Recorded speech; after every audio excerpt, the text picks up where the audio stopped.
Later, Anna is diagnosed by a doctor with early menopause. Anna is speechless. She's only 29. How could she already be useless? Getting drunk at a bar, she recalls a friend's advice: find a man and have some fun. In a moment of reckless impulse, Anna sets her eyes on a white-clad young man who is crying. She approaches Jason and asks, "Want to come with me?"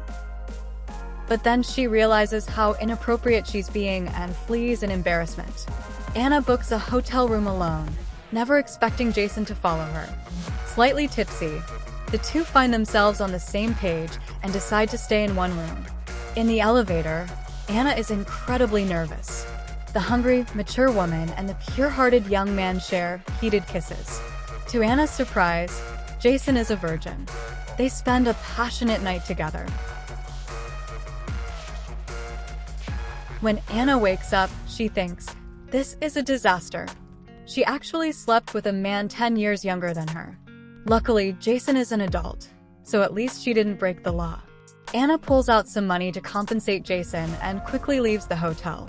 After leaving court, her law firm partner and ex-boyfriend Benno starts touching her inappropriately. Annoyed, she warns him, "We broke up." Benno then gets a phone call and tells Anna to hurry up and drive to the funeral of the pharmaceutical group's eldest son. The chairman might change his will, which could be a great opportunity for their law firm. At the funeral, Benno suggests Anna hand out business cards, but she thinks he's crazy. It's completely inappropriate, so she refuses. While Anna is zoning out in front of the portrait of the deceased, Jason hands her a flower. Benno recognizes Jason and rushes over to introduce himself, shamelessly calling Anna his wife. Jason then says he has legal matters to discuss with Anna privately. Jason asks Anna if she's really married. He's worried that sleeping with a married woman could be a legal issue. Clearly, Anna doesn't want to get too involved with Jason. She hates trouble.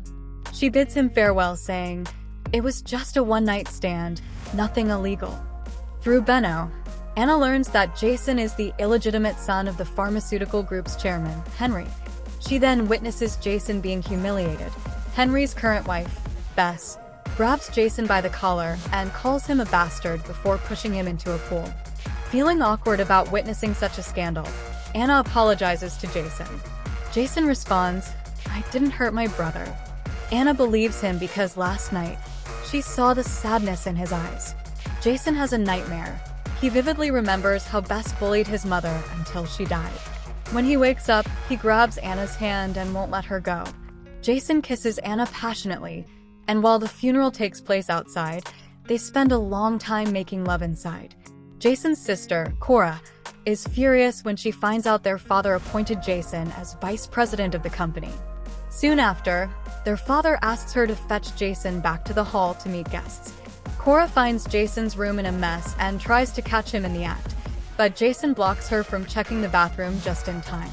Playing the role of a caring sister, Cora warns him, "I know you just got back from overseas and like to have fun, but don't get scammed by women." Jason obediently assures her, "I won't." When Jason arrives at the hall, he has no idea that his father is using him as a pawn for an arranged marriage. Henry introduces Jason to a business partner's daughter, Basha, and suggests they get to know each other before setting a wedding date. Anna sees this scene and gets upset. How could he come and seduce her when he already has a fiancé? Cora advises Jason to meet Basha the next day, reminding him that as the heir of a wealthy family, he doesn't have the freedom of ordinary people. Jason agrees to go, and Cora then adds, "You know, my mother was happy when she heard you were coming back. After your mother passed, she always wanted to bring you home." Jason recalls Bess's cruelty, but only smiles at Cora, replying, "I don't remember much from childhood." The sibling rivalry continues beneath their polite facade. Although Anna is a well-known lawyer and earns a lot of money, she also has a critically ill mother. Most of her earnings go toward medical bills. Her mother doesn't want to burden Anna and hopes she will find a good partner, suggesting she reconcile with Benno. When Anna returns to her law firm, Benno publicly proposes to her in front of all the employees. Anna ignores him, but Benno then taunts her, "Your credit card is maxed out. Don't you want to pay for your mother's treatment?" Anna remains unresponsive, but she soon discovers that Benno has shamelessly announced their engagement online.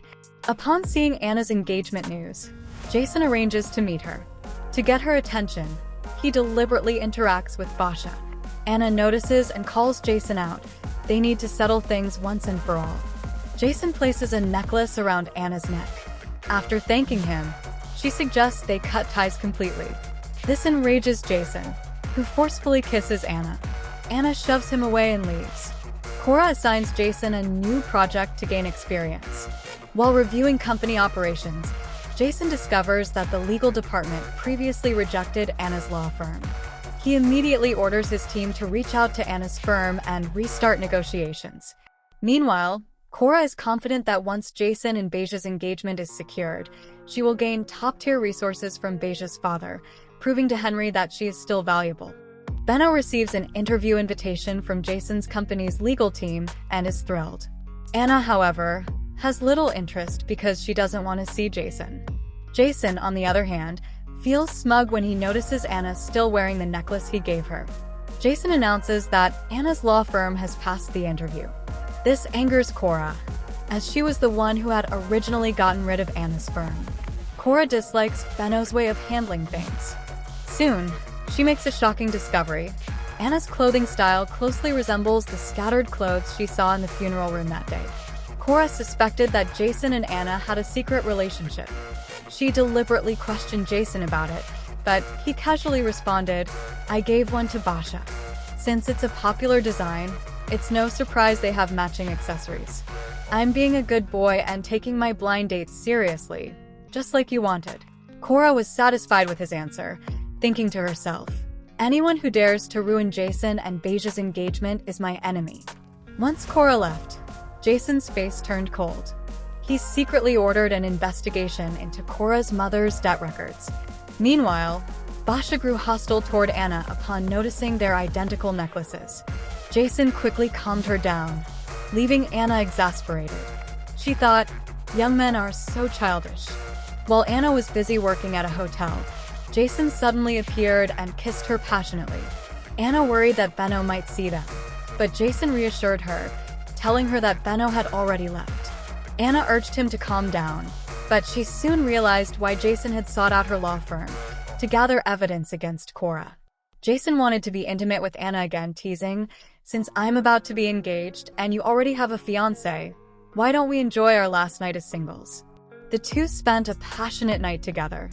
The next morning, Anna was woken up by a call from her friend, who told her that the shameless Benno had invited a crowd to their so-called engagement party.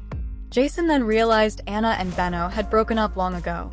He confessed his love to Anna, saying, "I love you. Stop wasting your time on that piece of trash." Anna refused.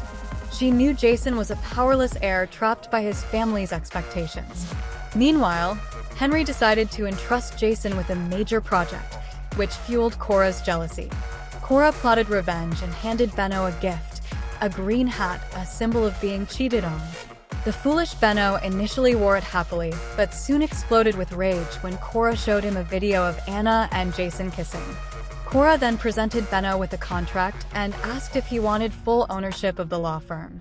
Benno agreed. That night, he deliberately got drunk and tried to force himself on Anna. When she resisted, he slapped her. Luckily, Jason arrived just in time to rescue Anna. Seeing her injured face, Jason lost control and viciously beat Benno until he fell unconscious. Later, as Anna tended to Jason's bruised hands, he smirked, "Our affair has been exposed. Will you still have me?" Anna gazed at him and firmly replied, "I want you." Jason murmured, "I have no home." Anna kissed him and whispered, "Then this is your home, my poor little puppy." Meanwhile, Cora visited the beaten-up Benno, chuckling, "How pathetic. You can't even win against a kid." She then handed him a business card and smirked, "Why don't you report this to the adults?" Benno got the hint and contacted the media, playing the victim and accusing the powerful heir of assaulting him. In response, Anna showed up at the hospital with flowers.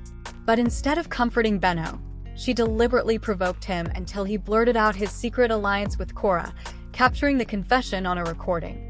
Anna then coldly informed Benno that their partnership was over. Jason wanted to introduce Anna to Henry, but she refused, saying, "Everyone in the city already knows about our scandal. Let's wait for a better time." Jason, smitten, Let her have her way. Anna and Jason went to a hot pot restaurant. While Anna was busy checking the menu, Jason received a threatening call from Cora. She warned him that if he didn't go home for dinner with Basha, she would make sure Anna got a taste of boiling water on her face. Anna looked around the restaurant, puzzled as to why Jason had suddenly disappeared. Jason knew he was walking into a trap. At dinner, Henry reminded Jason to treat his fiancée, Basha, well. Feeling annoyed, Basha deliberately brought up Jason's scandals. Bess, seeing her stepson being criticized, foolishly pulled out her phone to show Henry one of Jason's scandalous videos. Cora quickly stopped her mother. Mother, that's just AI face swapping. Jason played along and nodded. Yeah, AI technology is getting advanced. Then, he pulled out a photo of Bess gambling and slid it across the table. Bess, is this you? It looks so real. Bess's face turned pale, and Cora's eyes widened. Bess stammered. That must be AI generated too. Henry turned to Jason and said, "This dinner is all about you." He knew Jason had always been distant toward him. Jason snapped, "I have someone I love, and I refuse to become like you. You abandoned your first love and caused my mother's death." Henry's expression darkened. "I have no problem making that lawyer of yours disappear."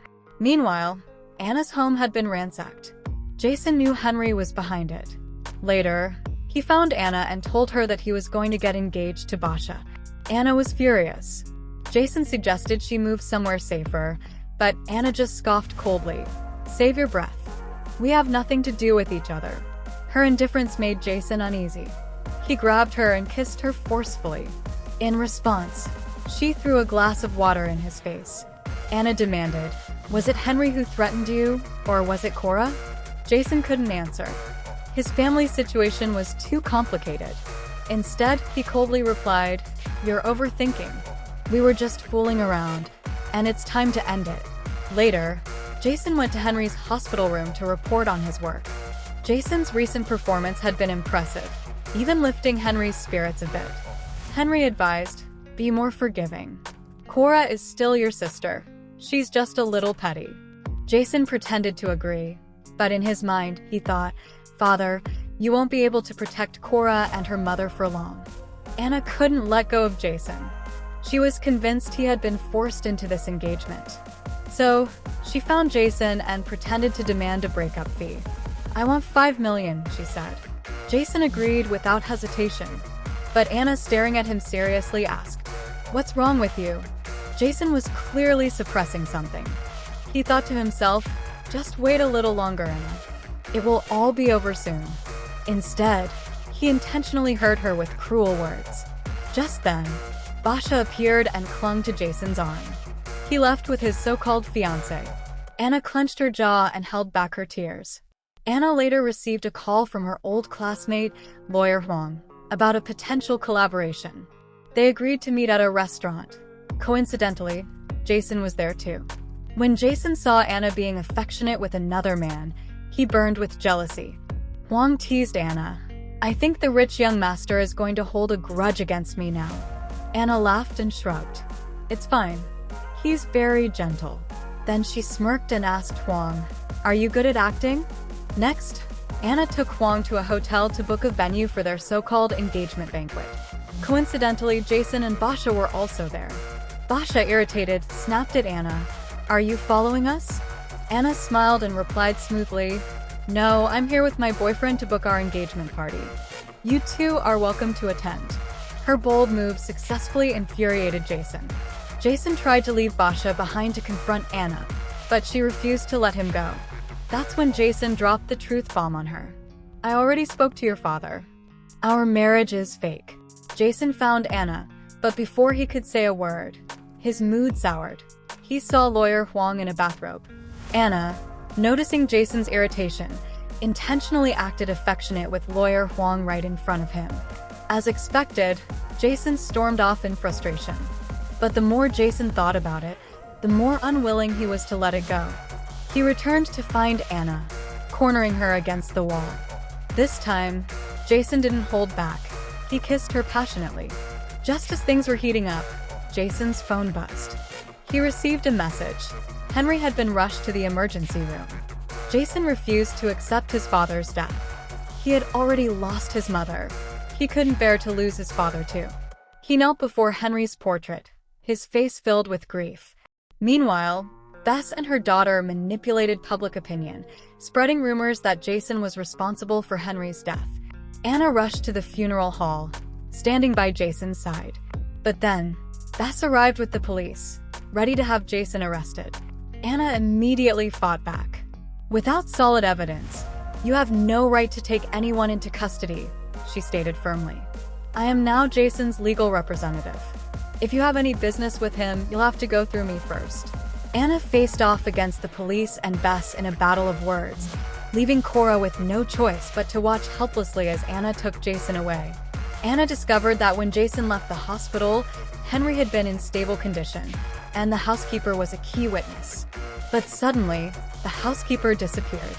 Jason was determined to find him. Cora suddenly appeared and smirked. "The housekeeper won't be taking your calls anymore. You'd better leave this house while you still can." Then, Cora questioned Jason's lineage. "Are you even really Henry's son?"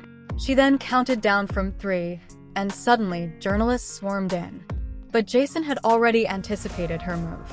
The reporters he had planted quickly turned the tables, exposing Cora's secret affair with a male celebrity.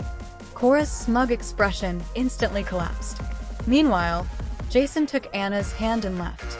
Back at Anna's home, Jason proposed. Anna agreed without hesitation.